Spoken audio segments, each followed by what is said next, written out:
البيتكوين عملة الثراء وصانعة المليونيرات.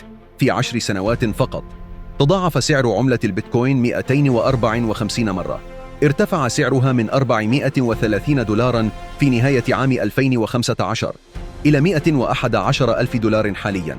ومنذ بداية شهر مايو حتى اليوم ارتفعت مكاسب عملة البيتكوين بنحو 385 مليار دولار، وصعدت القيمة السوقية لسوق العملات المشفرة بأكثر من 590 مليار دولار، وصعدت تريليون و600 مليار دولار مكاسبها في 2024 فقط، حتى أن العملات المشفرة ساهمت في صناعة 150 مليونير يومياً على مدار العام الماضي.